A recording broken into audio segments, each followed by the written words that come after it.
எலும்பு இல்லாத கோழி அந்த சின்னதாக வெட்டி வச்சுக்கிறேன். இதில் நம்ம கொஞ்சம் மசாலா போட்டுக்கலாம். தயிர் சேர்த்துக்கிறோம். மிளகாய்த்தூள் 1 டேபிள் ஸ்பூன், ஜீரகத்தூள் ஒரு 1/2 ஸ்பூன், கரம் மசாலா தூள் 1 ஸ்பூன், உப்பு தேவைக்கேற்பமே போட்டுக்கிறோம். கொஞ்சம் மிளகு தூள் போட்டுக்கலாம். லெமன் ஜூஸ் சேர்த்துக்கலாம். இஞ்சி பூண்டு பேஸ்ட்டு 1 ஸ்பூன் சேர்த்துக்கிறோம். எல்லாத்தையும் நம்ம அழகாக கலந்துக்கலாம். கலந்து வச்சுக்கலாம். ஒரு 15 நிமிஷம் ஊற வைக்கிறோம். 2 கப்பு மாவு எடுத்துக்கலாம். 1 கப்பு மைதா மாவு எடுத்துக்கிறேன். முட்டை நம்ம ஆட் பண்ணிக்கிறோம். 1/4 ஸ்பூன் உப்பு சேர்த்துக்கலாம். இதில் கொஞ்சம் சர்க்கரை சேர்த்துக்கிறேன். 1 டேபிள் ஸ்பூனு நான் தயிர் சேர்த்துக்கிறேன். பால் 1 கப்பு பால் சேர்த்துங்க. 1 கப்பு தண்ணி. எந்த கப்பால் எட்டணும் அதே கப்பால் 1 கப்பு தண்ணி.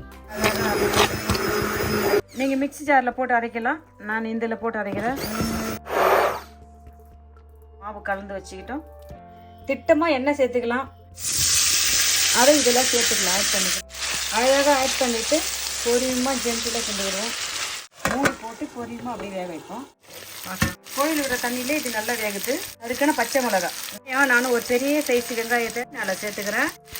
வெங்காயம் பச்சை மிளகாய் போட்டுட்டு இதை அழகாக நம்ம சேர்த்துக்கலாம். நறுக்குன ஒரு குடை மிளகாய் வந்து அந்த கலரில் சேர்த்துங்க.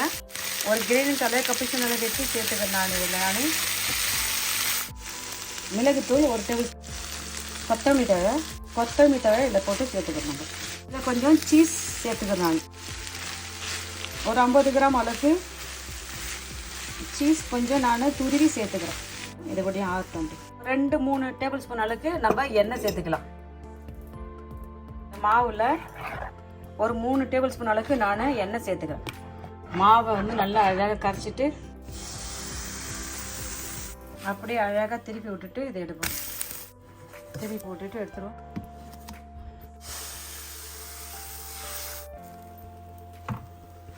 அப்படி எண்ணெய் ஊற்ற தேவையில்ல. எண்ணெய் ஊற்றாதவே நம்ம இதை அழகாக சுட்டு வைக்கலாம். அழகாக திருப்பி போட்டுக்கலாம். போதும். எடுக்கிற மாவு மீடியமான அனலில் வச்சு இதை வேக வச்சு எடுப்போம். இன்னும் அழகாக நம்ம செஞ்சு வச்சுக்கிறோம். நம்ம ஒட்ட போகிறோம். இதை வச்சு தான் இதுலேருந்து ஒரு தோசை எடுத்து வைக்கிறோம். நல்லா ஆறி போய் இருக்குது.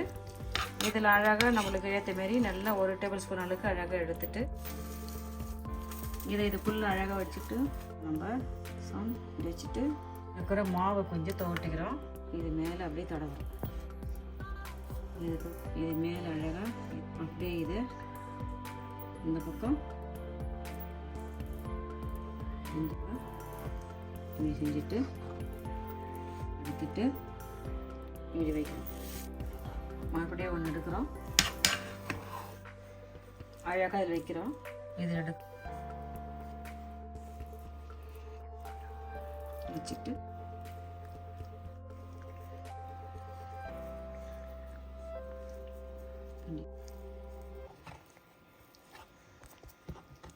எடுத்து சும்மா லைட்டாக அப்படியே எடுத்துட்டு சீக்கிரமாக அதை ஒட்டி அழகாக இது மேலே அப்படியே ஒட்டிக்கிறது. சுற்றி கொஞ்சம்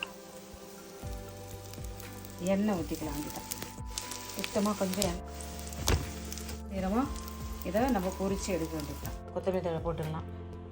கொத்தமல்லி அழகான ஆரோக்கியமான இதுக்கு நான் வந்து சைட் டிஷ்ஷாக வந்து ஸ்வீட் சில்லி சாஸ் எடுத்து வச்சுக்கிறேன். நீங்களும் இதே மெத்தடில் செஞ்சு பார்த்துட்டு எப்படி இருந்துச்சு சொல்லுங்கப்பா. உங்களுக்கு இந்த வீடியோ பிடிச்சிருந்தா லைக் பண்ணுங்கள். உங்களுடைய சப்போர்ட் எனக்கு ரொம்ப தேவைப்படுது. உங்கள் ஃப்ரெண்ட்ஸுக்கு இந்த வீடியோவை ஷேர் பண்ணுங்கள். இதே மெத்தட் செஞ்சு பார்த்துட்டு எப்படி இருந்துச்சுன்னு சொல்லுங்கப்பா. தேங்க்யூ.